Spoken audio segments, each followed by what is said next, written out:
The stone is cold. November 1372.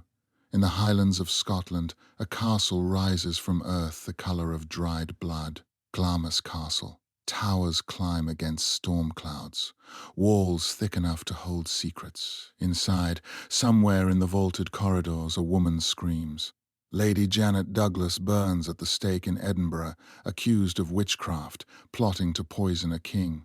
Her crime? Being born into the wrong family at the wrong time. Her son, locked in the castle, watches through arrow slits as riders bring news of her death. He is 17 years old. He will inherit these walls. He will never escape them. Over the next 6 centuries, no family who lives here survives intact. Children vanish. House young. Rooms are sealed and never opened. Servants refuse to work alone after dark. Something in this castle refuses to let go. This is the story of Scotland's most cursed castle. This is Glamis. This is the story of Glamis Castle, not the sanitized version in tourist brochures. Not the fairy tale where the Queen Mother spent her childhood summers sipping tea in the drawing room. This is the version that starts in 1372 and runs through blood, fire, accusation, and death. A version where wealth and title offered no protection, where beauty and horror shared the same stone walls. Glamis sits in the lowlands of Angus, roughly 12 miles north of Dundee. The building you see today, pink sandstone towers, conical roofs, formal gardens stretching toward distant hills, dates primarily from the 17th century. But the foundations go deeper, much deeper. There has been a fortified structure on this site since at least the 11th century. The land itself is older still. This was Pictish territory long before Scotland had a name. The castle passed into the Lyon family in 1372 when King Robert II granted it to Sir John Lyon, his son-in-law. That gift should have been a blessing. Instead, it became a curse that would follow the Lyons, later Earls of Strathmore and Kinghorn for more than 600 years. Fires, murders, accusations of witchcraft and treason. Children born with deformities so severe they were hidden in secret rooms. Heirs who died young or went mad. Women who married into the family and learned too late what they had entered. Behind the turrets and the manicured lawns lies something the tour guides mention only in whispers. A darkness that clings to Glamis like har rolling in from the North Sea. Some call it legend, some call it coincidence. But when you trace the family tree, when you count the bodies, when you read the letters written by people who lived inside these walls and felt something watching them from the corridors, a pattern emerges. No family survives Glamis intact. This is not a ghost story. This is history. And history, when you look closely enough, is often more disturbing than any ghost story could ever be. What follows is the dark story of Glamis Castle. The price paid by those who built it, expanded it, lived in it, and died within its walls. The cost of ambition, the weight of secrets, and the question that haunts every visitor who stands in the great hall and feels the temperature drop for no reason they can name. What happened here? The grant of land arrives in 1372. King Robert II of Scotland signs the charter transferring Glamis to Sir John Lyon, master of the king's household, who has just married the king's daughter, Princess Johanna. The gift is strategic. The king needs loyal men in the northeast where clan loyalty runs deeper than allegiance to the crown. Sir John is trusted, capable, well-connected. Glamis will be his base, his power, his legacy. He arrives with his young wife, surveying stone walls that date back at least 2 centuries. A fortified tower built to withstand raids from rival clans and English incursions. The building is functional, not beautiful. Defense over comfort. But Sir John has ambitions. He begins improvements immediately, expanding the hall, raising the walls, carving the Lyon family crest into stonework above the entrance. This will be a dynasty. Within 12 years he is dead. Not illness, not battle. Murder. Killed in a dispute over land boundaries with a neighboring lad.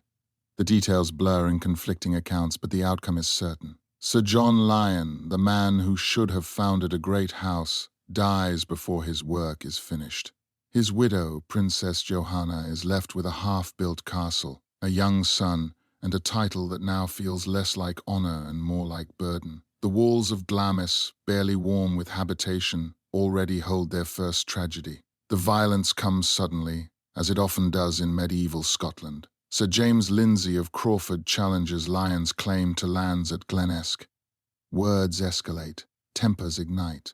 On a cold day in 1382, near Menmore, the two men meet. What begins as confrontation ends in bloodshed. Lindsay strikes Lyon down. Some accounts say it was single combat. Others suggest ambush. The truth matters less than the consequence.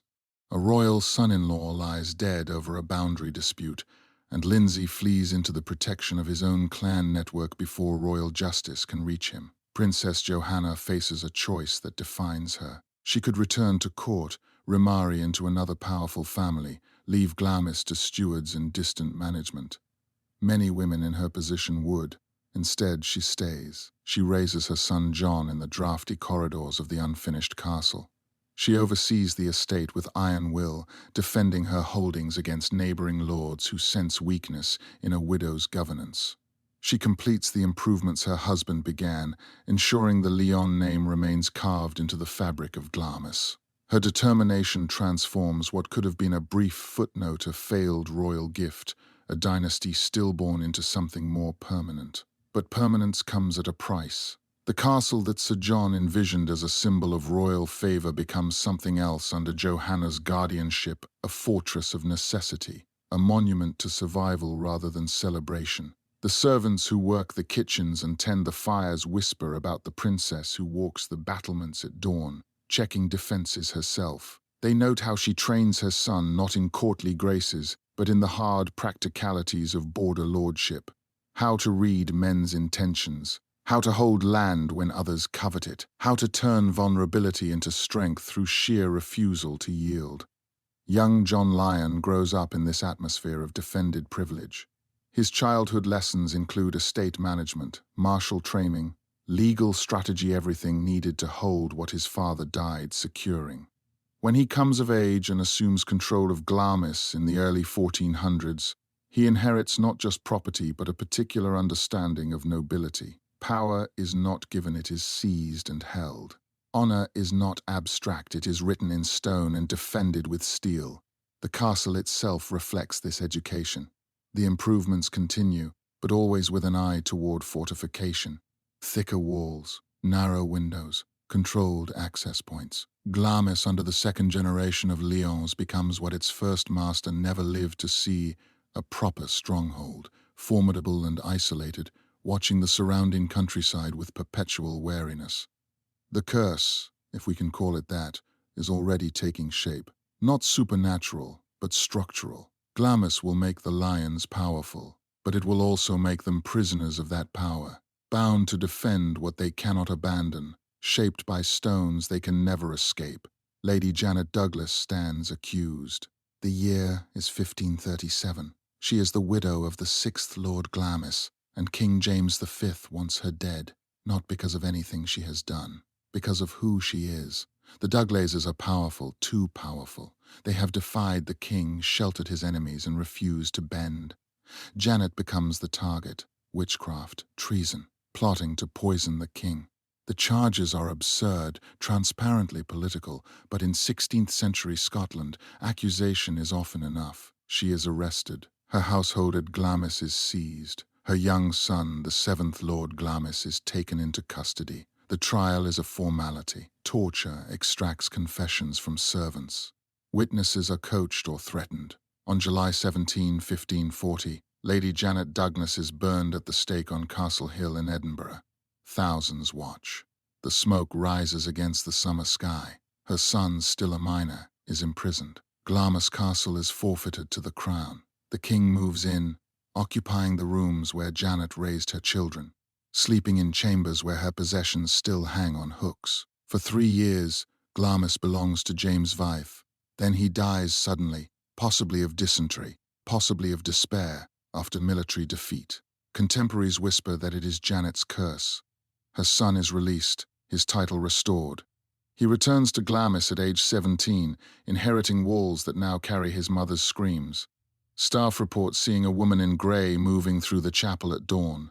Fires burn in the hearth of the old drawing room when no one has lit them.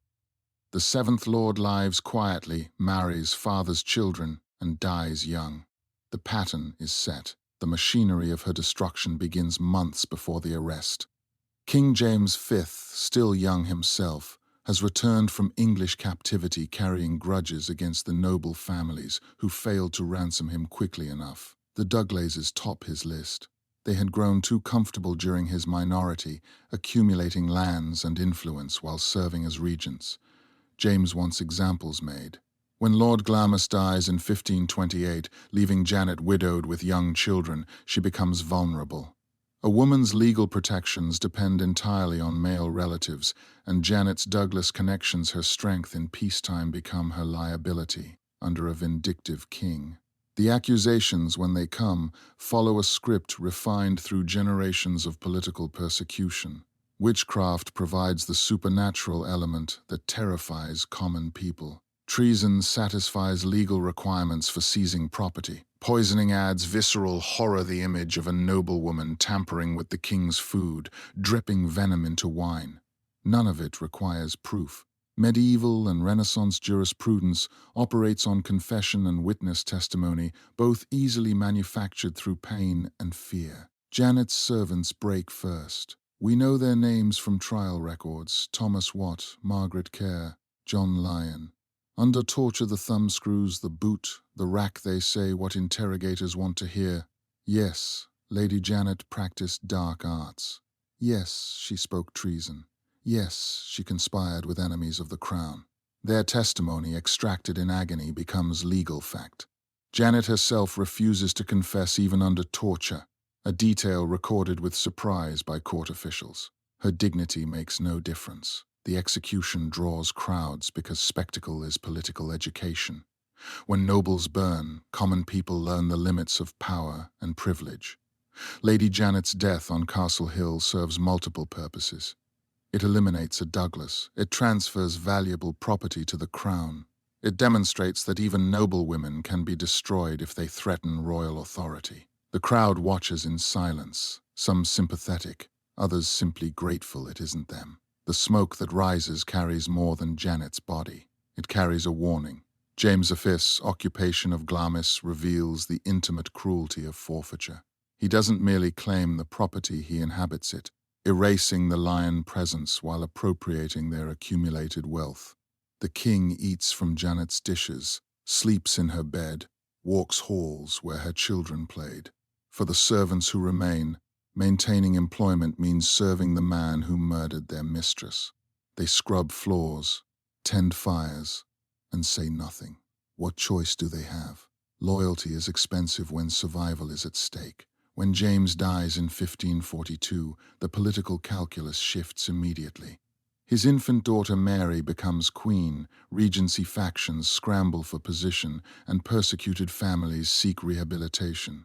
The seventh Lord Glamis emerges from captivity, his title restored but his childhood stolen. He returns to a castle that has become a mausoleum. Every room holds memories of his mother. Every stone corridor echoes with absence. He is 17, legally adult, functionally orphaned, and burdened with managing an estate that carries the stain of royal persecution. The supposed hauntings begin during his tenure, or at least the first recorded accounts appear. Servants report phenomena that psychology might now explain as collective trauma manifesting in shared delusion: the woman in grey, the phantom fires, the sounds of weeping from empty chambers. Whether supernatural or psychological, the effect is the same. Glamis becomes marked, different, heavy with unresolved violence. The seventh Lord lives only 16 more years before dying at 33, young even by 16th century standards, leaving his own children to inherit the weight. The 17th century brings religious war to Scotland. The Covenanters, Presbyterian reformers, clash with the crown over control of the church. Loyalty fractures along theological lines. Families divide. Castles become fortresses again, not against foreign enemies, but against neighbors. Glamis sits in a dangerous position. The third Earl of Kinghorn, Patrick Lyon, tries to navigate between factions. He signs the National Covenant in 1638, aligning with the Reformers. Then he shifts, supporting King Charles I as civil war looms. The Covenanters do not forgive easily. In 1644, a force led by the Marquis of Argyll marches on Glamis. They occupy the castle, ransacking rooms, seizing valuables, and searching for evidence of royalist plotting. The Earl escapes. His family does not. His wife and children are held under guard, while soldiers strip the castle. Furniture is piled in the courtyard and burned. Tapestries are torn from walls. The family chapel is desecrated, carved pews smashed, stained glass shattered. The occupation lasts months. When Argyll's men finally withdraw, they leave Glamis gutted. The third Earl returns to find his home destroyed. Rebuilding begins immediately, but the work is different now. Not expansion, restoration, and something else. During the reconstruction, a room is sealed. Accounts are vague, deliberately so. A chamber on the upper floor, accessible only through a hidden passage, is walled off. No windows, no door. Servants are warned never to speak of it. The reason given, if any reason is given at all, is lost. But the room remains sealed for the next 2 centuries. By the 19th century, its location is forgotten. Only the family knows it exists, and they do not discuss it. The violence of the occupation leaves scars deeper than architectural damage. When Argyll's Covenanter forces arrive, they come not as conquerors but as righteous enforcers of religious purity. This distinction matters. Conquest follows rules, terms of surrender, protocols for prisoners, limits on plunder. Religious purification recognizes no such boundaries. The soldiers who tear through Glamis believe they are cleansing corruption, destroying symbols of Catholic and royalist contamination. Every smashed statue, every burned tapestry, every defaced carving represents not vandalism but holy work. The Countess and her children endure the occupation in their own home, confined to a few rooms while strangers loot their possessions. Servants caught between loyalty and survival watch helplessly. Some assist the soldiers, whether from genuine Presbyterian conviction or simple fear. Others hide what they can: silver plate buried in gardens, family portraits concealed behind false walls, documents sewn into mattresses. The household fractures along lines of conscience and calculation. Who can be trusted? Who will remember after this is over? The questions poison relationships that survive the occupation itself. When the Earl returns months later, he faces not just physical destruction but institutional humiliation. His political miscalculation, the shift from Covenanter to Royalist, has cost him everything. The rebuilding becomes an act of defiance and reassertion. He hires masons, carpenters, plasterers. Work begins on damaged wings, shattered windows, burned timbers. The chapel receives particular attention. New pews are carved, more austere than their predecessors, suitable for either Catholic or Presbyterian worship, depending on which faction ultimately prevails.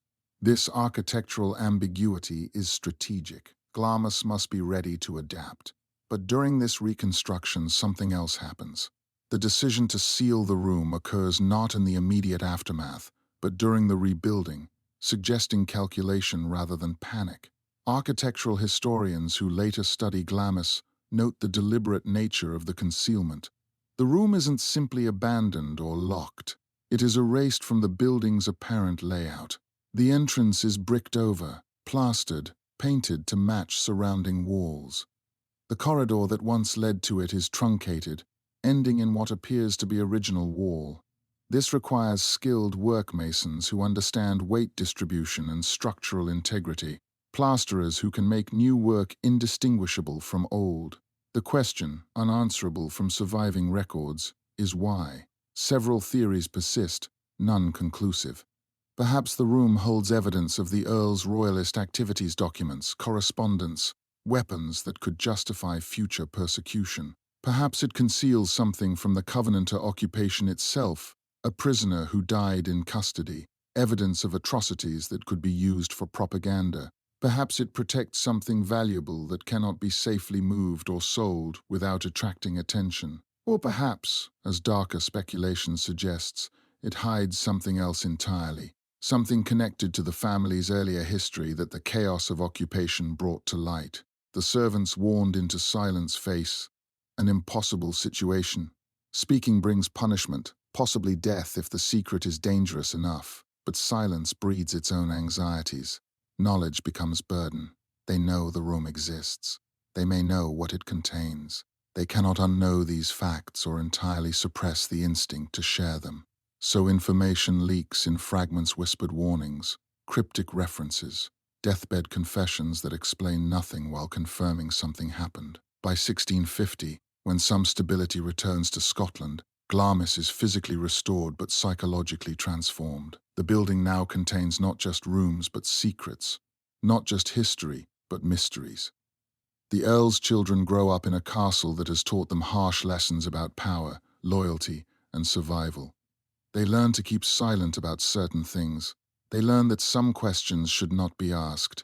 They learn that family continuity sometimes requires forgetting, or pretending to forget, what ancestors did and why. The sealed room becomes a metaphor for this kind of aristocratic amnesia, present but unacknowledged, known but never discussed, shaping the household through its very absence from conversation. The first son is born in the spring of 1821. Thomas George Lyon Bowes, heir to the 11th Earl of Strathmore, arrives after a long and difficult labour. The midwife is dismissed immediately. The doctor is paid and sent away. Servants working in nearby rooms report hearing something that does not sound like a normal infant. Not cries. Screams. Within hours, the family announces that the child has died. A small coffin is prepared. A brief funeral is held in the family chapel. The baby is buried in the castle grounds. Life continues, except some staff begin to notice inconsistencies. Food is delivered to the sealed wing when no one is supposed to live. Heavy footsteps echo in corridors that should be empty. Doors that are always locked are sometimes found ajar at dawn. Occasionally, late at night, the sound comes again. Not quite human, not quite animal, something in between. Rumors spread quickly in a castle where everyone watches everyone else. The whispers coalesce into a story that will haunt Glamis for the next century. Thomas George did not die. He was born so severely deformed, so monstrous in appearance, that the family could not present him to society. Instead, they hid him, locked him in the sealed room, the one walled off 2 centuries earlier, fed him, kept him alive, but never acknowledged his existence. When the 11th Earl dies and his second son inherits, becoming the 12th Earl, staff claim the new Earl is taken aside on his 21st birthday and told a secret. Afterward, he is never the same. He becomes withdrawn, nervous, prone to dark moods. His wife later writes that she tried to learn what her husband had been told, but he refused to speak of it, saying only that if she knew, she would never smile again. The story cannot be confirmed. No records exist. No birth certificate for Thomas George survives in public archives. But the silence itself is suggestive, and the room remains sealed until the 20th century, when renovations finally force it open. What they find inside is never publicly disclosed. The medical realities of 1821 make certain facts unavoidable. Infant mortality is common, but so are birth defects that Victorian society cannot accommodate or even acknowledge. Severe deformities, spinal malformations, craniofacial abnormalities, conditions that 19th century medicine can neither explain nor treat, occur with regularity. For aristocratic families, such births present impossible dilemmas. The child cannot be presented at christening, cannot be introduced to society, cannot inherit titles or property, yet cannot be abandoned without moral stain. The solution, for families with resources and privacy, is concealment. The logistics of hiding a living person inside Glamis require conspiracy. Not just family members, but servants, those who prepare food, who clean chambers, who maintain fires, who empty chamber pots. At minimum, a cook, a housemaid, perhaps a trusted manservant. These servants must be compensated for silence, bound by loyalty or fear, or both.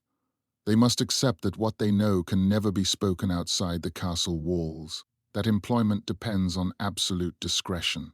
Some servants leave suddenly, taking their knowledge with them into other households where they whisper carefully edited versions to other staff. This is how rumors spread in aristocratic Britain, not through newspapers or public record, but through the invisible network of domestic workers who move between great houses, carrying secrets like contraband. The details that emerge over decades are consistent enough to suggest foundation in truth, though distorted by repetition and embellishment. The food deliveries, the locked doors, the sounds at night. Multiple servants across different generations report similar phenomena, suggesting either coordinated fabrication unlikely among people with no reason to collaborate on such elaborate deception or genuine observation of something hidden. The sounds especially persist in testimony. Not speech, because speech would indicate normal cognitive function, but vocalizations that suggest distress, hunger, rage, or simple existence. The transformation of the 12th Earl after his 21st birthday, documented in family correspondence and observed by visitors, provides circumstantial support. Before this age, Claude Lyon Bowes is described as cheerful, sociable, engaged in estate management and local affairs. After, something shifts. His wife, Claude Frances Bowes, writes to her sister about her husband's changed demeanor, describing withdrawal and melancholy she cannot penetrate. She attempts repeatedly to learn what knowledge burdens him, receiving only the famous reply about smiling. This is not the language of metaphor or exaggeration. This is a woman describing real distress in her spouse, caused by specific knowledge acquired on a specific date. The absence of records is itself a record.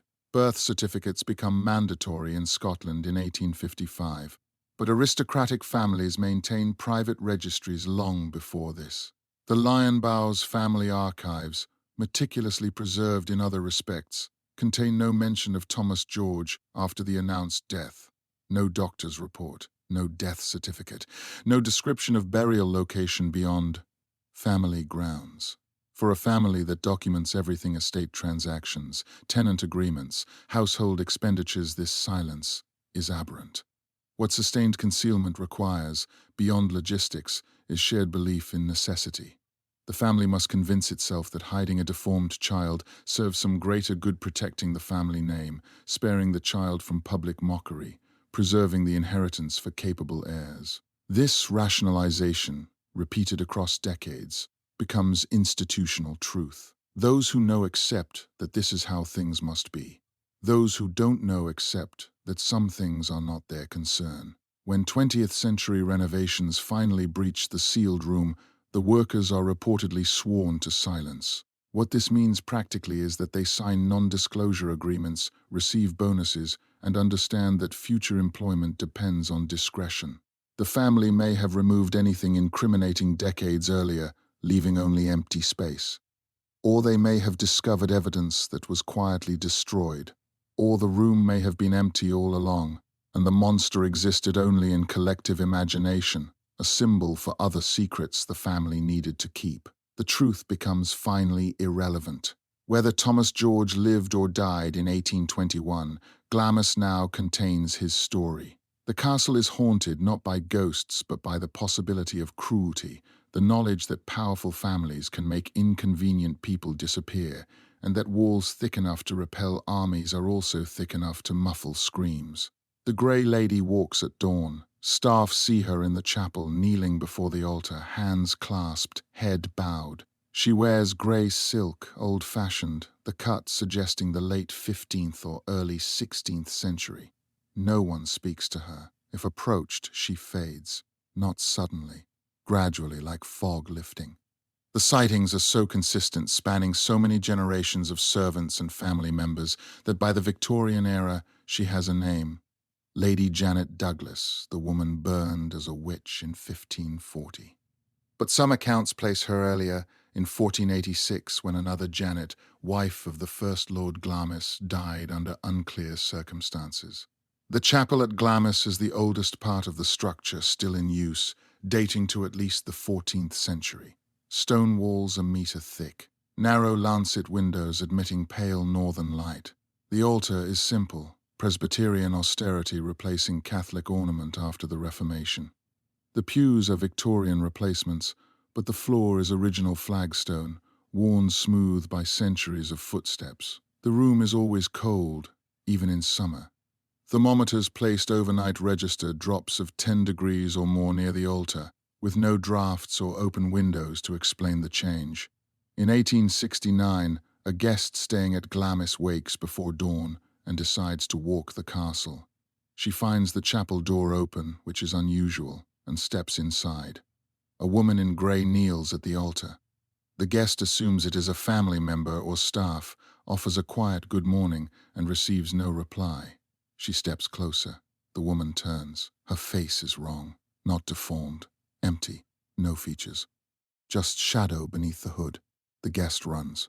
She refuses to stay another night, leaves that morning, and later writes about the encounter in a letter preserved in family archives. The Grey Lady is seen again in 1920, 1957, and 2003.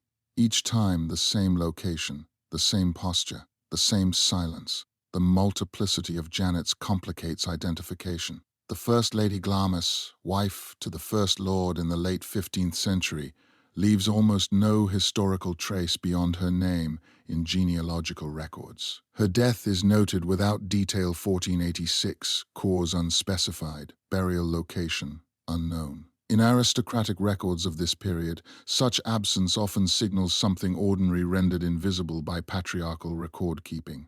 Women die in childbirth, of fever, of accidents, and receive minimal documentation unless their deaths create succession problems. But absence can also signal deliberate concealment. If the first Janet died violently, by suicide or murder, the family would have reason to minimize written record while allowing oral tradition to preserve cautionary memory.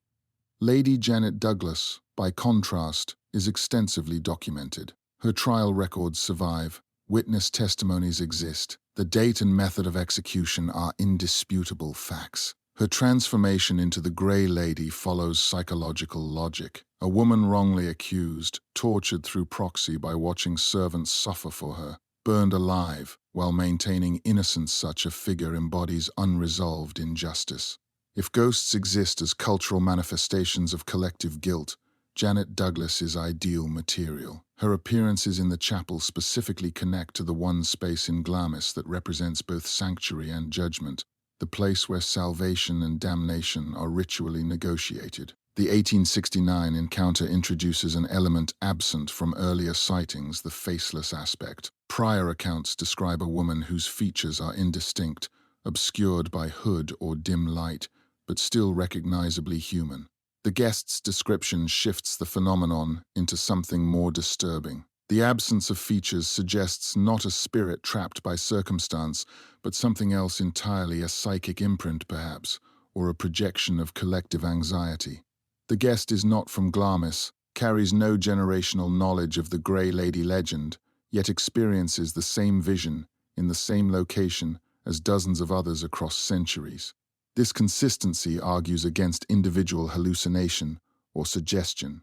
Modern sightings follow patterns established centuries earlier. The 1920 account comes from a housemaid who enters the chapel to prepare it for a family christening. She sees the kneeling figure, assumes another servant has arrived early, and begins arranging flowers on the altar. When she turns, the figure is gone. No sound of departure, no door closing, just absence. The maid reports the incident to the housekeeper, who sighs and notes it in the household log with weary familiarity. Grey Lady in chapel, morning of 12 March. The 1957 sighting involves a visiting clergyman who requests permission to pray in the chapel before breakfast. He enters alone, kneels, and becomes aware of another presence beside him. He opens his eyes. A woman in grey silk kneels at the next pew. He continues praying, assuming she will introduce herself afterward. When he finishes and looks again, she is gone. He mentions the encounter at breakfast. The family exchanges glances but says nothing. Later, the Countess explains privately that he has seen the Grey Lady. The clergyman, a rational man trained in theology, struggles with the experience. He writes in his diary that he cannot dismiss what he saw, but neither can he explain it within his understanding of the world. The 2003 sighting is recorded on closed-circuit security cameras installed as part of the castle's conversion to partial museum status. The footage shows the chapel at 5:47 a.m. The door opens, though no hand is visible. A figure enters, moves toward the altar, and kneels. The image is unclear. 19th century dress suggests a staff member in costume for tourist purposes, but no such program exists. Security reviews the footage. They check staff schedules. No one was in the chapel. No one entered the building until the first guide arrived at 8:00 a.m. The footage is preserved but not publicized. Too many questions, too few answers. What persists across all accounts is location specificity. The Grey Lady appears only in the chapel, never in the Great Hall or bedchambers or gardens. This suggests either a genuine supernatural attachment to sacred space or, more prosaically, that the chapel's architectural and atmospheric qualities, the cold, the dim light, the acoustic properties that amplify small sounds into whispers, create conditions where imagination fills darkness with expected forms. Belief becomes self-fulfilling. People see the Grey Lady because generations of people have seen the Grey Lady, because the story is stronger than individual skepticism, because Glamis has taught everyone who enters that some things cannot be explained, only endured. The servants know not to scrub too hard. In the King Malcolm room, named for the Scottish king allegedly murdered here in 1034, a stain marks the wooden floor. Dark brown, almost black, roughly the size of a dinner plate. Rust? Old wine? Blood? No one admits to knowing, but everyone has a theory. The room is on the second floor, overlooking the front approach.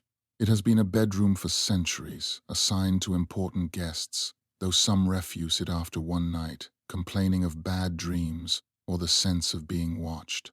The stain cannot be removed. Accounts from the 18th century describe attempts to sand the boards, replace them entirely, cover them with rugs. The stain reappears, always in the same spot, always the same shape and color. By the Victorian era, the family stops trying. The room is shown to visitors as part of the castle tour, and the stain is mentioned as a curiosity. Legend holds that this is where King Malcolm II was murdered in 1034, though no historical record confirms Glamis as the location of his death. Other stories link the stain to later violence: a servant killed during a clan raid, a family member murdered in a feud, a guest who died under suspicious circumstances. The truth, if it ever existed, is buried under centuries of storytelling. What remains is physical, wood fibers that refuse to lighten, a patch of floor that feels colder than the surrounding boards, and the unshakable conviction among those who work at Glamis that something happened in this room. Something that soaked into the wood so deeply that no amount of cleaning, no passage of time, can wash it away. The Malcolm II attribution is romantic invention, connecting Glamis to Scotland's early medieval history through tenuous association. Malcolm II died in 1034, likely at Glamis according to some chronicles, but which Glamis remains uncertain. The name appears in multiple locations across Scotland during this period. More importantly, the current structure postdates Malcolm's era by at least 2 centuries. Any floorboards from 1034 would have been replaced multiple times through normal wear and renovation. The stain, whatever its origin, cannot be 1,000 years old. What the stain can be, given the evidence of 18th century accounts, is 300 years old, or less, still substantial, still mysterious, but grounded in the building's documented history, rather than its mythological prehistory. The most violent period in Glamis's timeline is the 17th century. The Covenanter occupation, the English Civil War spillover, the clan raids that continued sporadically through the 1600s. Any of these events could have produced bloodshed in this particular room. A royalist supporter caught during the 1644 occupation. A wounded soldier who died before receiving care. A servant caught in crossfire during a raid. Violence in this era is mundane, frequent, and often unrecorded beyond oral memory. The 18th century attempts at removal suggest the stain was already established as a problem by 1700s. disturbing enough that the family invested resources in elimination. The methods described sanding, board replacement, concealment under carpets represent escalating responses to persistent failure. Sanding addresses surface discoloration. Board replacement eliminates the affected wood entirely. That the stain reportedly reappeared after replacement suggests either the replacement was incomplete, leaving surrounding stained boards, or the entire story of reappearance is embellishment added later to enhance mystery. The texture of the legend changes across social classes. Aristocratic visitors in the 19th century received the Malcolm II version, connecting their lodging to royal history, transforming potential discomfort into historical privilege. Servants tell darker stories among themselves, stories that reflect their own vulnerabilities. A maid killed by a drunken lord. A footman beaten to death for theft. A cook's daughter who resisted advances and paid with her life. These stories, never written down, circulate through the invisible network of domestic workers, preserved in oral tradition more durable than paper. The physical properties of the stain, as described across multiple accounts, merit examination. The coldness reported by those who touch it could result from differences in wood density if the stain represents burned or chemically treated wood rather than simply discolored wood. It would conduct heat differently than surrounding boards. The persistence of dark coloration even after sanding could indicate deep penetration of iron-rich liquid. Blood contains iron, as does rust, into porous wood grain, especially if the original floorboards were oak, which is particularly absorbent. Modern forensic analysis could potentially determine the stain's composition, but such analysis has never been publicly conducted or reported. The family's reluctance to pursue scientific investigation suggests either fear of confirming something disturbing or recognition that mystery serves the castle's reputation better than mundane explanation.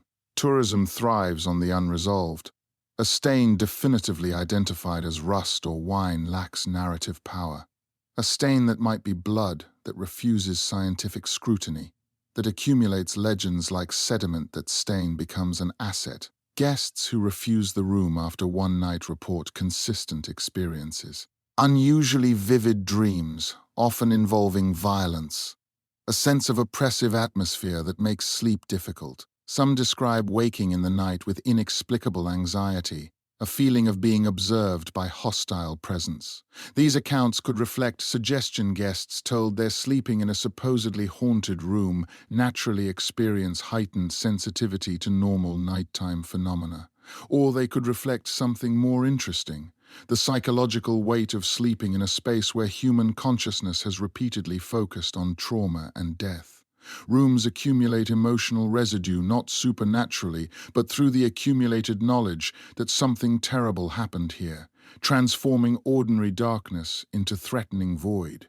The servants who maintain the room develop rituals that acknowledge the stain's presence without granting it excessive power. They clean around it efficiently, but without particular care, treating it as permanent fixture rather than problem requiring solution. They avoid stepping directly on it when possible, not from superstition but from aesthetic discomfort, the same instinct that prevents most people from stepping on grave markers even when no religious belief prevents it. The stain becomes part of the room's geography, like a permanent shadow, acknowledged but not discussed beyond necessity. What the stain ultimately represents is the impossibility of complete historical recovery. Something happened. The evidence remains. But context, motivation, and identity have dissolved into time, leaving only the mark itself inscrutable, permanent, refusing interpretation while demanding it nonetheless. She appears near the servants' quarters. Staff working late in the kitchens or corridors off the main hall catch glimpses. A woman, pale, dressed in rough clothing, moving with urgency but making no sound. Her mouth is open, her face contorted as if in pain or terror. But no voice comes, no footsteps, no rustle of fabric, silence. The story behind the apparition is fragmentary and grim. According to oral tradition passed among Glamis staff, she was a servant or a villager who witnessed something she should not have seen. A murder, a secret ritual, an indiscretion involving the family. To ensure her silence, her tongue was cut out. Some versions say she was killed afterward.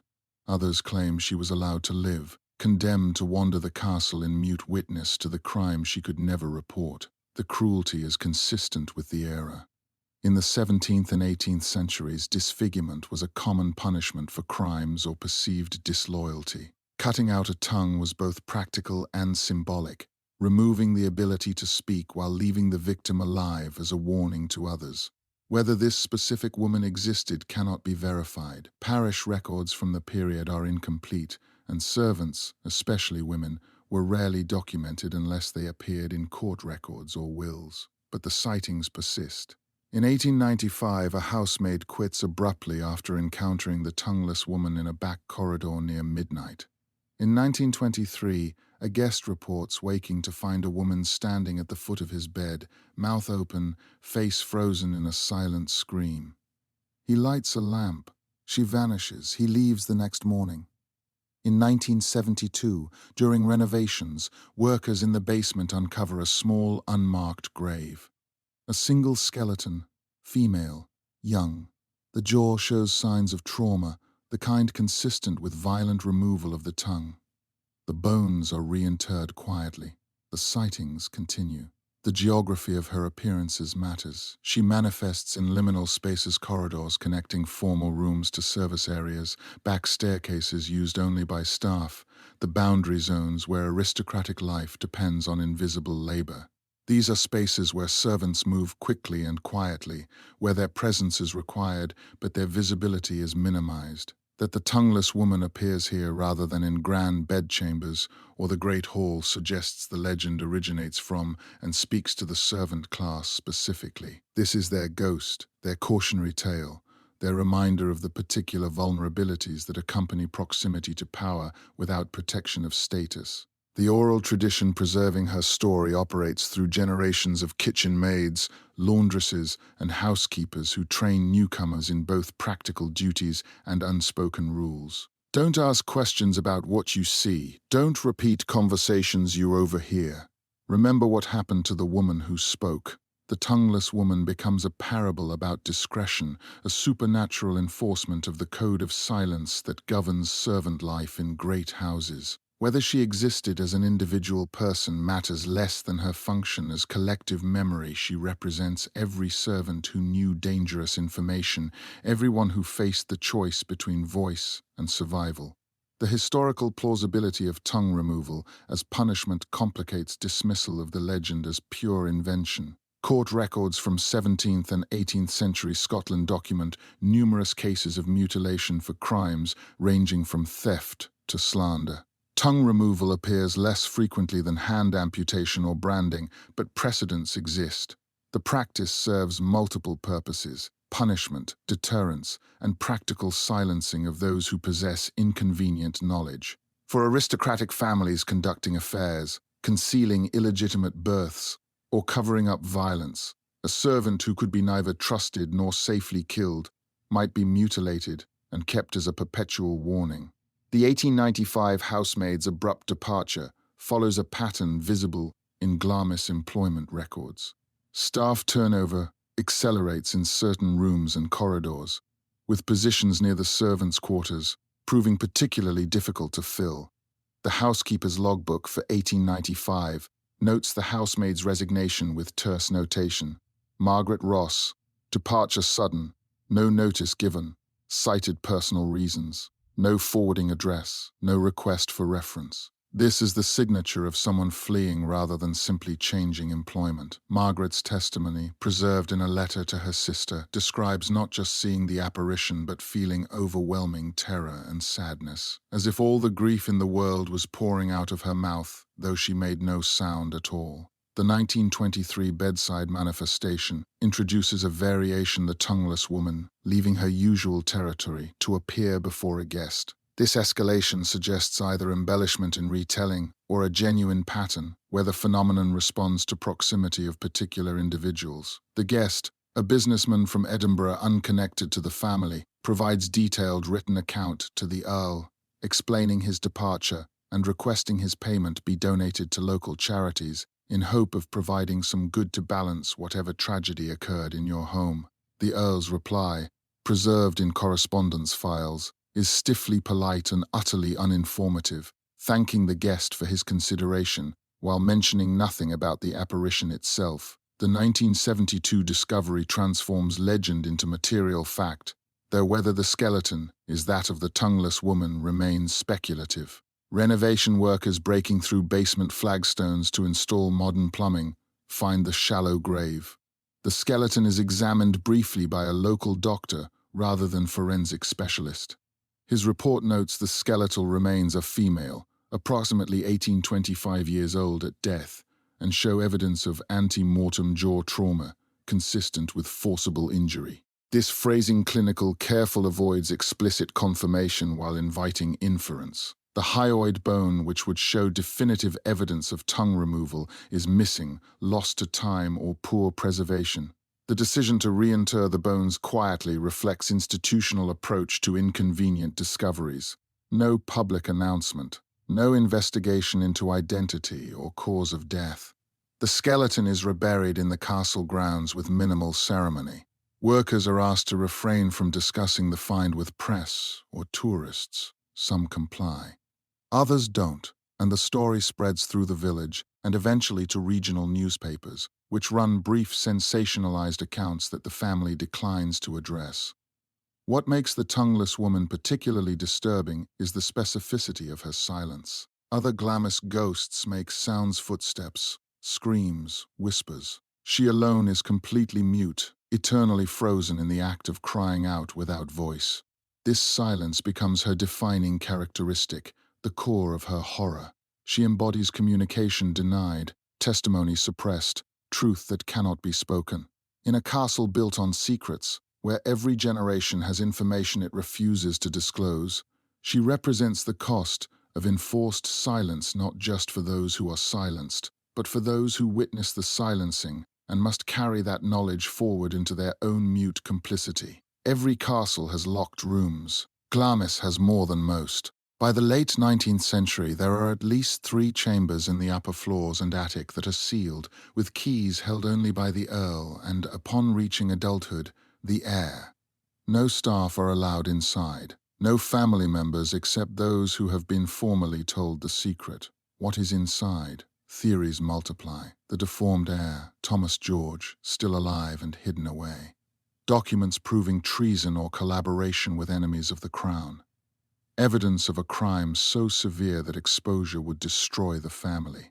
Religious artifacts from Catholic times, concealed during the Reformation and never revealed. Treasure, bodies, something worse. The burden of knowing falls to each new earl on his 21st birthday. The 12th earl, as mentioned, was never the same after being told. His son, the 13th earl, reportedly broke down in tears when the secret was revealed.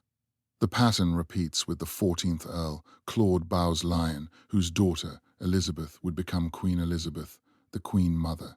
Claude was described by those who knew him as a nervous, anxious man, perpetually worried about something he refused to name. In 1908, a workman hired for repairs accidentally discovers a hidden door behind paneling in the attic. He begins to pry it open. The estate factor, the man who manages the property, appears almost instantly, as if he had been watching, and orders the workman to stop immediately. The workman is paid double his usual rate and sent away that afternoon with instructions never to return. He later tells friends that as he stepped away from the door, he heard something on the other side, breathing, heavy, labored, human. The workman dies in 1912 without elaborating further. The door is resealed. No official record acknowledges its existence. The architecture of secrecy at Glamis is both literal and psychological. The locked rooms exist in physical space-actual chambers with actual doors and actual keys, but they also exist as conceptual spaces in the family's collective consciousness. Each generation inherits not just property but knowledge, and that knowledge transforms the heir's relationship to the castle itself. Before the revelation on their 21st birthday, they inhabit Glamis as children do, accepting its oddities without questioning underlying reasons. After, they become custodians of something larger and darker than mere estate management. The ritual of revelation follows a consistent pattern across generations. The Earl waits until the heir's 21st birthday, the age of legal majority, when the young man becomes fully adult in law and capable of bearing the weight of family secrets. They retire to the Earl's private study, a room in the West Wing where business is conducted and visitors are rarely admitted. What happens in this conversation is never recorded. No written summary exists. No diary entries detail the specific information conveyed, but the effects are observable. The heir emerges changed not immediately, but over the following days and weeks as the implications settle into understanding. The psychological impact manifests differently depending on temperament. The 12th Earl became withdrawn and melancholic, avoiding social engagements and spending long hours alone in the locked wing. His son, the 13th Earl, reportedly experienced physical symptoms: insomnia, loss of appetite, nervous tremors that persisted for months after his revelation. The 14th Earl, Claude Lyon, channeled his anxiety into obsessive maintenance and security, constantly checking locks, interrogating staff about their discretion, and insisting on elaborate protocols for visitors. The question of what precisely these men learned admits multiple possibilities, not all mutually exclusive. The simplest explanation involves the deformed heir, Thomas George, whose existence would have required ongoing concealment and care. If he survived beyond infancy, as the legend suggests, he would have been alive during the 12th Earl's tenure and possibly into the 13th Earl's time. The burden of maintaining such concealment, arranging food, medical care, and security without public knowledge would have been enormous. Each Earl inheriting this responsibility would have faced the moral weight of continuing to hide a living family member, along with the practical challenges of preventing discovery. But other possibilities exist. The sealed rooms might contain documentation of family crimes, murder, treason, financial fraud that, if revealed, would strip the family of titles and property. Scottish law regarding noble titles is unforgiving. Treason, even centuries past, can result in attainder and forfeiture. A family that participated in Jacobite rebellions, collaborated with English forces during contentious periods, or committed acts against the crown might have reason to conceal evidence permanently. Discovery would mean not just social disgrace but legal dissolution of the estate. The 1908 incident with the workman introduces an element of immediate physical presence that contradicts the notion of purely documentary secrets. Breathing heavy, labored, Human suggests a living occupant behind the hidden door. This detail, reported second-hand and impossible to verify, nonetheless circulates widely among staff and local residents. The workman, James Stewart, was known as a reliable man, not given to dramatics or fabrication. His friends insist he was genuinely shaken by the encounter, that whatever he heard convinced him something alive and suffering existed behind that door. The estate factor's almost instantaneous appearance raises questions about surveillance. How did he know the workman had found the hidden door? Either he was nearby by coincidence, unlikely given the attic's remoteness from normal traffic, or systems existed to alert him to intrusions. This suggests the locked rooms are actively monitored, that preventing unauthorized access is an ongoing concern requiring vigilance and resources. The payment of double wages combined with permanent dismissal follows a pattern. Generous compensation ensures the workman has no financial grievance, while removal ensures he gains no further dangerous knowledge. The specific instruction that the workman never return indicates institutional recognition that his brief contact with the hidden door has already contaminated him with partial knowledge. He cannot be allowed opportunities to investigate further or to observe details that might help him piece together the larger secret. This approach to information control, limiting exposure, removing those who glimpse too much, characterizes the family's management of the locked rooms across generations. What remains most disturbing is the perpetuation of the burden. Each earl could theoretically end the secrecy, reveal whatever the rooms contain, and free future generations from the psychological weight. That none do suggests either the consequences of revelation are genuinely catastrophic or that the secret has become so integral to family identity that disclosure feels like self-destruction. The locked rooms transform from practical concealment into existential necessity. They become what the family is, not just what the family hides. Opening them would require unmaking the Lyon identity itself, admitting that the foundation of their position rests on sustained deception across centuries. The Lyon women suffer disproportionately. Not just death, though there is plenty of that. Madness, despair. A pattern of tragedy that follows daughters and wives as surely as the male line. Lady Elizabeth Lyon, wife of the 9th Earl, dies in childbirth in 1797. Her daughter dies 3 days later. Lady Charlotte Lyon, married into the family in 1820, loses 5 of her 7 children before they reach adulthood. She spends the last years of her life in a state of near catatonia, sitting by the window of her room at Glamis, staring at the hills, refusing to speak. Lady Frances Lyon, daughter of the 13th Earl, suffers a mental breakdown in her 20s. She is sent to an asylum, where she remains for the rest of her life, dying in 1944 without ever returning to Glamis. Nerissa and Catherine Lyon, daughters of the Hon. John Lyon, younger brother of the 14th Earl, are both born with severe developmental disabilities. In 1941, they are quietly committed to a mental institution. The family declares them dead in Burke's peerage. They are not dead. They live in the institution for decades, unvisited by their family, unknown to the public. Nerissa dies in 1986. Catherine dies in 2014.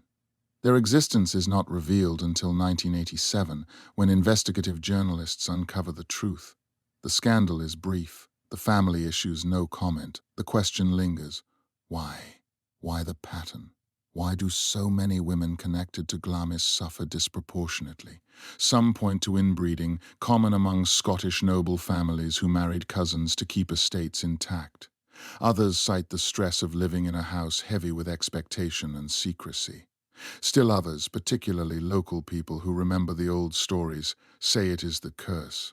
That something in Glamis breaks women, that the walls themselves reject them. The medical realities cannot be ignored. Inbreeding among Scottish aristocracy was not occasional but systematic, a deliberate strategy to consolidate wealth and prevent estate fragmentation. The Lyon family tree shows repeated cousin marriages across generations, creating genetic bottlenecks that increase risks of congenital disorders, developmental disabilities, and mental illness.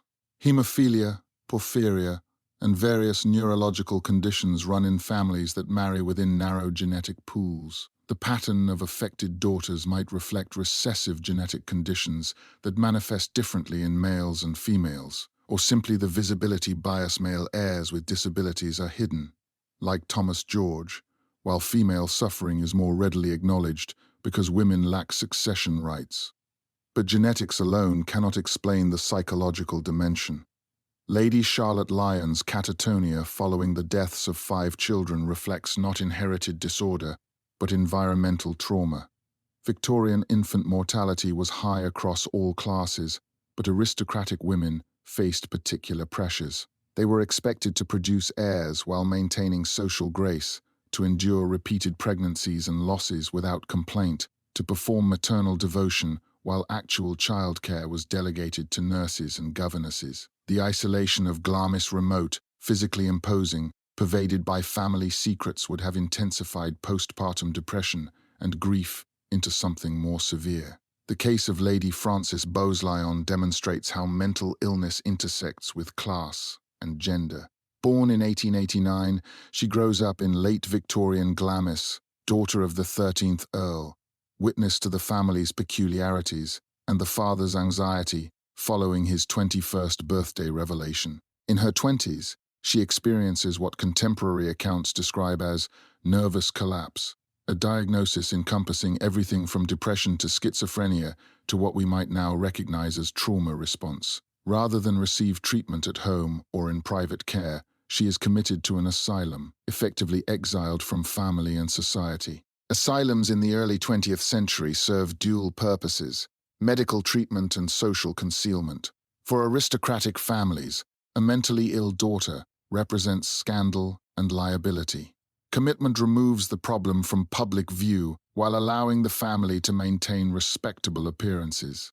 Lady Frances spends 55 years institutionalized, dying in 1944 at age 55.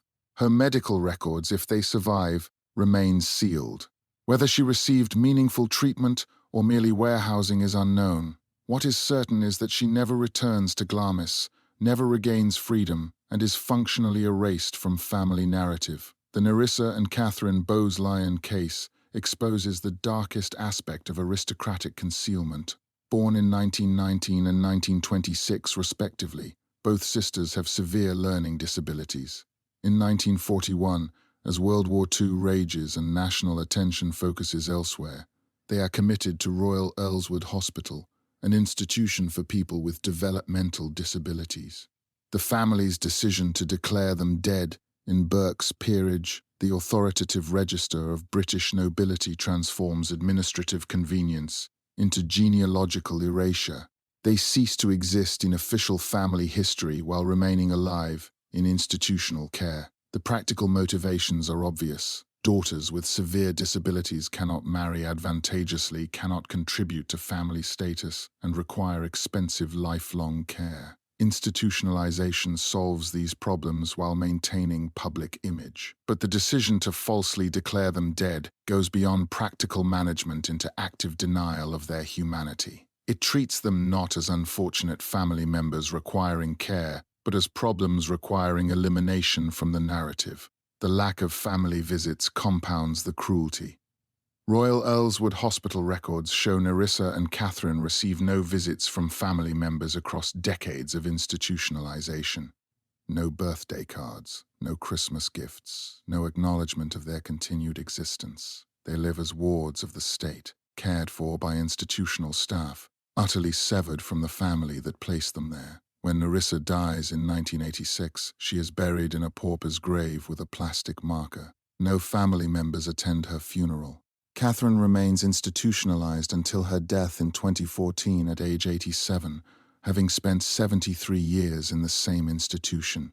The 1987 revelation, when journalists uncover their existence, creates brief scandal. The press focuses on the Queen Mother's connection. These are her nieces, abandoned and falsely declared dead. Public reaction mixes outrage at the deception with uncomfortable recognition that similar practices were common among families of all classes who institutionalized disabled relatives and rarely visited. The family's refusal to comment follows established pattern. Acknowledge nothing, wait for attention to shift elsewhere, rely on public deference to nobility to limit sustained scrutiny. What makes the pattern of suffering among Lyon women particularly notable is not its uniqueness, but its concentration. Every aristocratic family has tragedies. Most have hidden disabled relatives, institutionalized daughters, women who died young or went mad. But Glamis accumulates these tragedies with unusual density and connects them through narrative into a recognizable pattern. The castle becomes a place that specifically harms women, where daughters and wives bear disproportionate costs of family secrets and ambitions. Whether this represents supernatural curse, genetic reality, or simply the structural violence of patriarchal aristocracy matters less than the observable fact. Women connected to Glamis suffer, and that suffering is systematically minimized, concealed, and forgotten. Elizabeth Bowes-Lyon is born at Glamis in 1900, the ninth of 10 children of the 14th Earl. She grows up in the castle, playing in the gardens, learning to read in the library, walking the corridors that older family members avoid after dark. Her childhood is reportedly happy. She loves Glamis, calls it her favorite place in the world. In 1923, she marries Prince Albert, Duke of York, second son of King George V. In 1936, when Albert's brother Edward VIII abdicates, Albert becomes King George Vicus, and Elizabeth becomes Queen Consort. She is now one of the most famous women in the world, and she never speaks publicly about Glamis, not in detail, not honestly. In interviews, she offers charming anecdotes, childhood games, family gatherings, the beauty of the Scottish countryside. She does not mention the locked rooms. She does not mention the stories. She does not mention why, after her father's death in 1944, she visits Glamis less and less frequently, eventually stopping altogether. Her daughters, Princess Elizabeth, later Queen Elizabeth II, and Princess Margaret, visit occasionally as children, but neither returns after adulthood. The official explanation is scheduling, royal duties, demands on time. The truth is likely simpler and darker. They do not want to go back. In private letters never intended for publication but later released under Freedom of Information requests, Elizabeth, the Queen Mother, writes carefully about Glamis. She describes it as full of memories. She says the walls hold too much. She does not elaborate. When she dies in 2002 at the age of 101, her funeral includes no mention of Glamis, no wreaths sent from the castle, no acknowledgement of the place where she was born and spent the first 20 years of her life. The silence is noted and interpreted. The transformation of Elizabeth Lyon from Scottish aristocrat's daughter to British queen consort requires careful management of her past. Royal protocol demands certain silences. A queen cannot speak openly about family scandals, historical atrocities, or supernatural legends without diminishing the dignity of the crown. But Elizabeth's silence about Glamis exceeds protocol. It carries the weight of personal knowledge, of things seen and learned during formative years that cannot be reconciled with the cheerful public persona she cultivates so successfully. Her childhood at Glamis coincides with her father's tenure as 14th Earl, the man described by contemporaries as perpetually anxious, nervously preoccupied with something he refused to name. Elizabeth would have observed this anxiety daily the way her father checked locks obsessively, his discomfort when visitors strayed into certain areas, his insistence on protocols regarding the upper floors and attic spaces. Children are acutely sensitive to adult stress. Even without explicit knowledge of the locked room's contents, Elizabeth would have absorbed the atmospheric reality that something in Glamis demanded constant vigilance and secrecy. The question of what Elizabeth knew and when she knew it admits multiple possibilities. Women in aristocratic families were often deliberately excluded from certain knowledge, especially knowledge deemed shameful or dangerous. But Elizabeth was born at Glamis, raised there, intimately familiar with its physical and social geography. She would have heard servants' whispers, noticed which doors remained perpetually locked, observed which topics caused conversation to halt when she entered rooms. The cumulative effect of these observations would have constructed understanding even without formal revelation. Her brother David Lyon, who inherited the earldom in 1944, would have received the traditional 21st birthday revelation in 1923, the same year Elizabeth married into royalty. Whether he shared this knowledge with his sister is unknown, but family dynamics suggest possibility. Siblings raised together in the peculiar environment of Glamis might have discussed their shared experiences once both reached adulthood, particularly if David struggled with the burden and sought understanding from someone who knew the castle's atmosphere intimately. The pattern of decreasing visits after 1944 suggests a breaking point. While her father lived, Elizabeth maintained regular contact with Glamis despite royal responsibilities. After his death and her brother's inheritance of the earldom and its associated burdens, something shifts. The visits become perfunctory, then rare, then cease entirely. This withdrawal occurs during the same period when the full extent of the family's treatment of Nerissa and Catherine Lyon, her nieces, becomes institutionally established. Whether Elizabeth knew of their false declaration of death is uncertain, but she would have known of their disabilities and institutionalization. The decision to distance herself from Glamis might reflect moral discomfort with family practices she cannot publicly oppose without creating scandal. Her daughter's parallel avoidance reinforces this interpretation. Princess Elizabeth and Princess Margaret visit Glamis as children during the 1930s, old enough to form memories but young enough to be carefully supervised. Photographs from these visits show the young princesses in the gardens, in formal rooms, always in areas appropriate for public documentation. They are never photographed in the upper floors, never shown near the areas associated with family secrets. After childhood, neither returns. This is remarkable given that Glamis is their mother's birthplace and their grandfather's seat. Royal schedules are demanding, but the complete absence of adult visits suggests deliberate avoidance rather than mere inconvenience.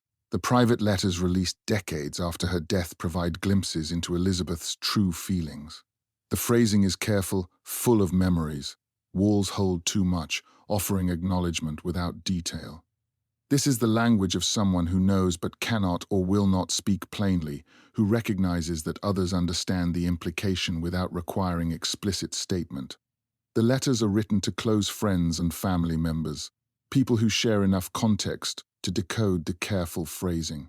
To them, the walls hold too much communicates volumes. The absence of Glamis from her funeral arrangements constitutes a pointed omission. Funerals of aristocrats traditionally acknowledge birthplaces and family seats with floral tributes, memorial contributions, or ceremonial representation. That Glamis receives no such acknowledgement at the funeral of a woman born there, who lived there for 2 decades, whose family still holds the earldom, signals deliberate exclusion. Someone Elizabeth herself in her funeral planning, or her daughters executing her wishes decided that Glamis would not be honored or even mentioned. This decision communicates rejection, a final statement that whatever Glamis represents is incompatible with the legacy Elizabeth chose to leave. The interpretation of this silence varies by perspective. Sympathetic readings suggest Elizabeth was protecting others, the family, from scandal, the public from disturbing truths, even the castle itself from unwanted attention. Critical readings suggest she was protecting herself, maintaining the carefully constructed image of beloved royal matriarch by ensuring no connection to Glamis's darker aspects could tarnish her memory. The most complex reading acknowledges both possibilities. Elizabeth was simultaneously victim of family dysfunction and beneficiary of aristocratic privilege, someone who suffered from association with Glamis while also choosing to protect the systems that enabled its secrets. What remains indisputable is the silence itself. For 79 years from her marriage until her death, one of the 20th century's most photographed, interviewed, and documented women maintained near-total public silence about the place where she was born and raised. That silence, louder than any confession, confirms that Glamis holds something too heavy for even a beloved Queen Mother to carry into public light. The 15th Earl decides it is time. Michael Lyon inherits Glamis in 1972. By the 1980s, the castle is open to tourists regularly, drawing thousands of visitors each year. The income is necessary. Death duties, taxes, and maintenance costs consume the estate's revenue. Tourism is survival. But the locked rooms create problems. Visitors ask questions. Staff have no answers they are allowed to give. Rumors persist. The press occasionally revives the old stories. The monster of Glamis, the hidden chambers, the family secret. In the mid-1980s, the 15th Earl authorizes renovations that include the upper floors and attic. For the first time in 2 centuries, the sealed rooms will be opened. Workers are briefed to say nothing about what they find. The work proceeds quietly. No reporters are allowed on site. No photographs are released. When the rooms are finally opened, staff are brought in to clean and inventory. What they find is anticlimactic. Furniture covered in dust. Old trunks containing clothing from the 18th and 19th centuries. Papers, estate records, letters, legal documents. Nothing monstrous. No bodies. No evidence of hidden heirs or locked-away children. The sealed chambers were storage. That is the official story. But some workers tell a different version quietly in pubs, never on record. They describe rooms that felt wrong. Cold spots, the sense of being watched. One worker claims he found scratch marks on the inside of a door, low down, as if made by someone on their knees. Another describes a smell in one of the rooms, faint but distinct, like something had died and been left for a long time. When the Earl is asked directly about what was found, he declines to comment. The rooms are eventually converted into guest accommodations or storage. The mystery, officially, is solved. Unofficially, the question remains, why were they sealed in the first place? The economic pressures driving the decision to open the sealed rooms are considerable and represent broader changes in British aristocracy. By the 1980s, the post-war consensus that aristocratic estates serve primarily as private family holdings has collapsed. Death duties introduced after World War I and expanded through the 20th century make inheriting large estates financially ruinous without substantial income. The National Trust model, transferring historic properties to public or charitable control in exchange for tax relief, has claimed numerous great houses. Those that remain in private hands survive through commercialization, weddings, corporate events, film locations, and tourism. Glamis opens to tourists in the 1950s but seriously commercializes in the 1970s and 1980s. Visitor numbers grow from hundreds to thousands annually. Guided tours, gift shops, tea rooms, the infrastructure of heritage tourism gradually transform the castle from private residence to public attraction. This transformation creates tension between preserving family privacy and meeting tourist expectations. Visitors who pay admission expect access and information. Locked doors with vague explanations about private family areas frustrate rather than satisfy. The sealed rooms become liability rather than asset, generating speculation that attracts unwanted press attention while providing no revenue. The decision to renovate and open these rooms reflects pragmatic calculation rather than sudden transparency. The 15th Earl recognizes that mystery without monetization serves no purpose in the modern economic environment. Better to open the rooms, demonstrate they contain nothing scandalous, and convert them to revenue-generating uses.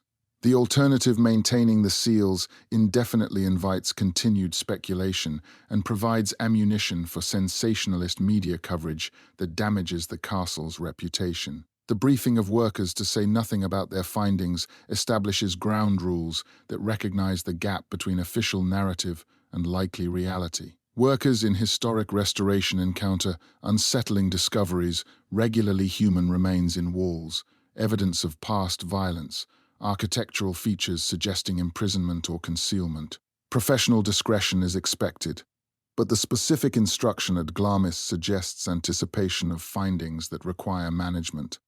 The Earl and estate management know or suspect that opening the rooms will reveal something requiring interpretation and control.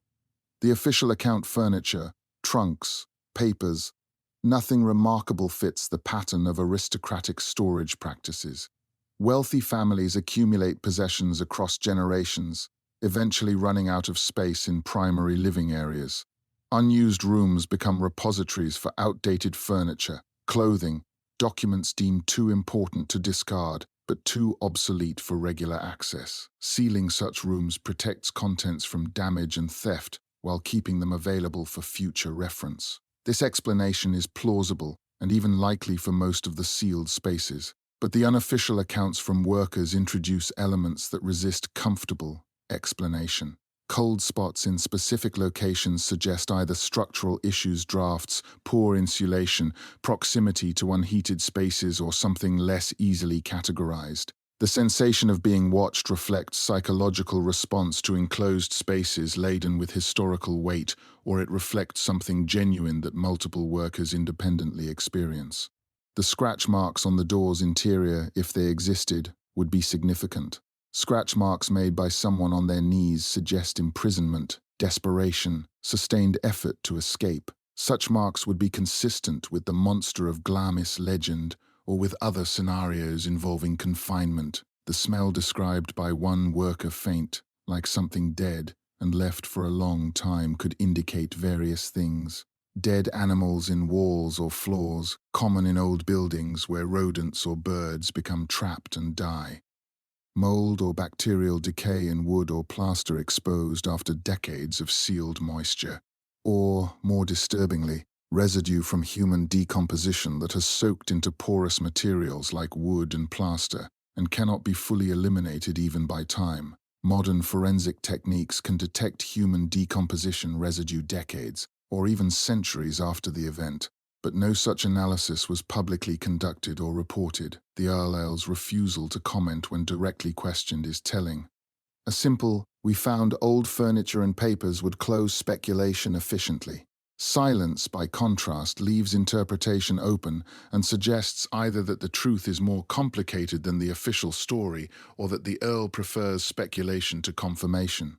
Aristocratic communication patterns favor discretion over disclosure. Refusing comment is default strategy when any answer might generate follow-up questions or controversy. The conversion of opened rooms to guest accommodations and storage represents successful completion of the pragmatic goal, turning sealed spaces into functional ones. Guests paying for the privilege of sleeping at Glamis presumably appreciate the historical atmosphere without knowing or caring whether their bedroom was once locked for 2 centuries. Storage rooms serve basic practical needs. The castle continues operating as commercial venture while absorbing the formerly problematic spaces into normalized use. But the underlying question, why seal them, originally remains unanswered by the official narrative. If the rooms contained only mundane storage, why the elaborate secrecy? Why the burden passed to each earl at age 21st? Why the psychological impact on those who learned the secret? The mundane explanation doesn't account for the historical pattern of behavior surrounding these spaces. This gap between official story and historical evidence suggests either the truly significant contents were removed before workers arrived, destroyed decades or centuries earlier, or that the room's importance was never about physical contents, but about what happened in them, events that leave no material trace but psychological residue. The modern rationalization of Glamis's mysteries through tourism and renovation represents a broader cultural shift. The 20th century demands transparency, documentation, scientific explanation. Aristocratic secrets become unseemly in an age of information access and democratic values. Yet complete transparency proves impossible. Even after opening the sealed rooms, Glamis retains its reputation for mystery. The castle's ability to generate speculation survives disclosure, suggesting the power of these legends lies not in factual verification, but in their resonance with deeper cultural anxieties about hidden power, family secrets, and the moral costs of maintaining appearances across generations. Glamis Castle is open to the public from April to October. Tickets cost approximately £15. Guided tours run every 30 minutes.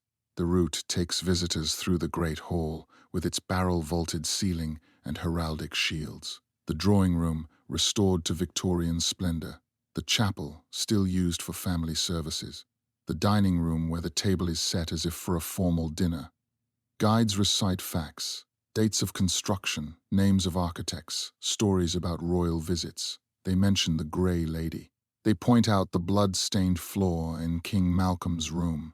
They do not mention the monster. They do not mention the sealed rooms or the family secret or the pattern of tragedy that follows the Lyon bloodline. Some things are not for public consumption, but the weight is there. You feel it in the thickness of the stone walls, in the silence that settles over the upper floors, in the way the temperature drops in certain rooms for no reason the heating system can explain. Staff, when pressed, will admit that some of them refuse to work alone in certain parts of the castle. That objects move, that doors open and close without drafts, that they have heard footsteps in empty corridors and voices in rooms where no one stands. The castle still belongs to the Lyon family, though it is managed by a trust. Glamis is a monument now, not a home. And perhaps that is the point. Perhaps the only way to survive Glamis is to leave it. To let tourists wander the halls and guides tell sanitized stories while the real history stays locked in memory and stone. The question that opened this investigation remains, why could no family survive Glamis intact? Is it curse? Is it coincidence? Is it simply the weight of 500 years of ambition, violence, and secrecy compressed into stone walls and passed down through generations who could never quite escape? The answer, like the castle itself, refuses to resolve into simplicity. Glamis stands. The past does not leave. The contemporary experience of visiting Glamis operates on 2 levels. The official narrative presents a beautiful historic property with romantic associations, Shakespeare's Macbeth, royal connections, architectural significance. Tour guides perform carefully scripted presentations that highlight aesthetic and historical value, while acknowledging supernatural legends in tones that suggest charming folklore rather than disturbing reality. Visitors photograph the exterior, admire the period furnishings, purchase postcards in the gift shop. For most, Glamis is a pleasant afternoon, a checked box on a Scottish heritage tour. But beneath this sanitized presentation, the architecture itself communicates differently. The stone walls are genuinely massive in some places, exceeding 2 meters thick, built to withstand siege warfare and centuries of Scottish weather. These walls create acoustic properties that amplify small sounds into seeming voices, that make footsteps echo from indeterminate directions, that turn ordinary building settlement into mysterious creaks and groans. The narrow corridors and steep staircases, designed for defense rather than comfort, create claustrophobic atmospheres where shadows accumulate and sight lines truncate abruptly. The cold that persists in certain rooms reflects both inadequate heating in a structure this large and the thermal properties of stone that absorbs cold and releases it slowly. Yet these rational explanations, while true, feel incomplete when actually moving through the space. The thickness of silence in the upper floors exceeds what architecture alone explains. Rooms that should feel merely old instead feel occupied, watchful, resistant to contemporary presence.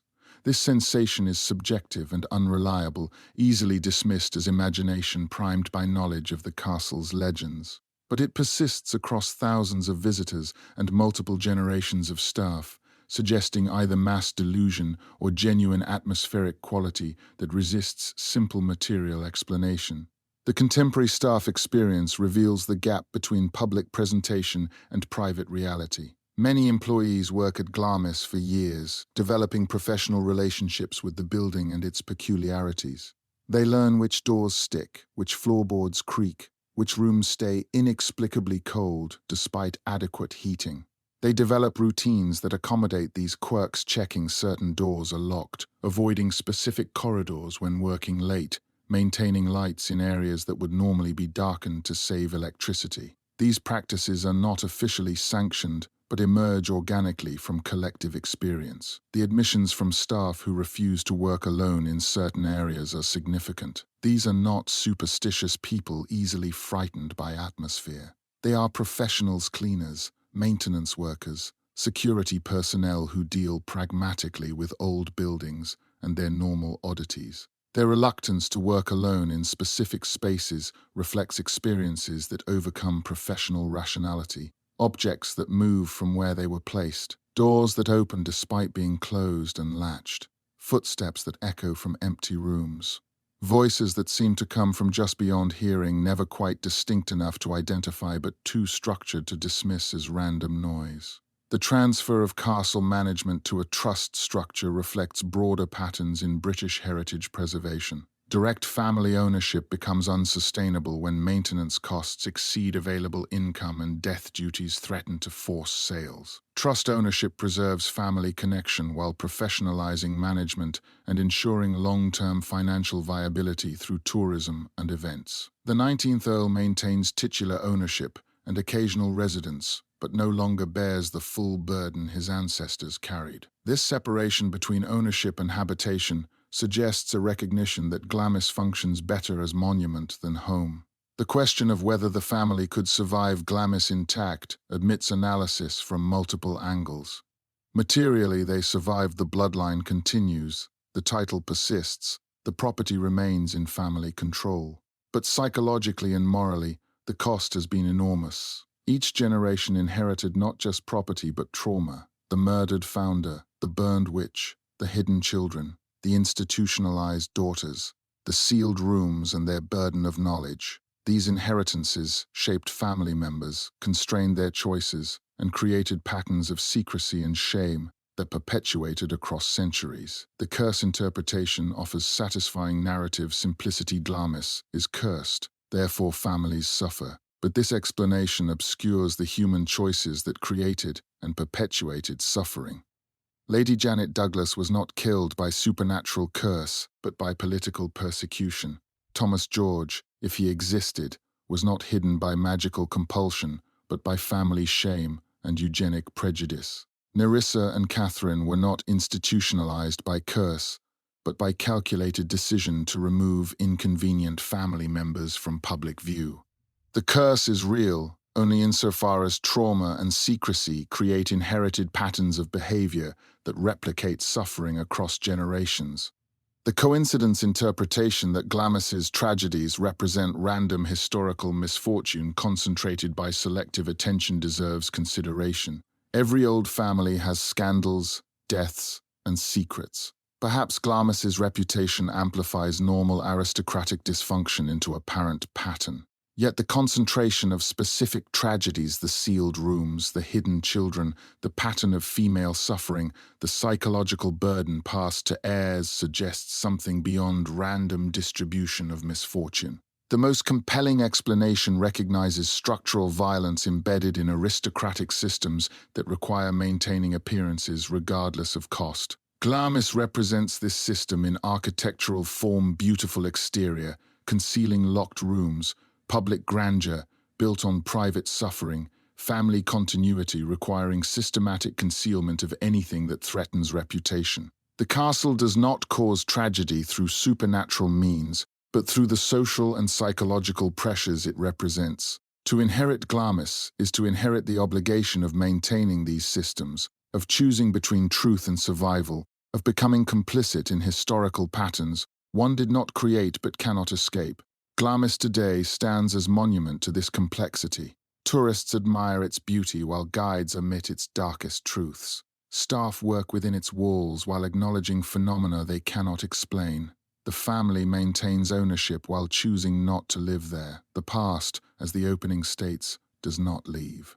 It remains in the stones, in the silences, in the cold rooms and locked doors that no amount of renovation can entirely normalize. The castle survives by transforming from home to heritage site, from living space to commemorative space. And perhaps this transformation represents the only resolution possible, acknowledging that some places carry weights too heavy for inhabitants to bear, that survival sometimes requires abandonment, that the price of preserving history is accepting you cannot live within it.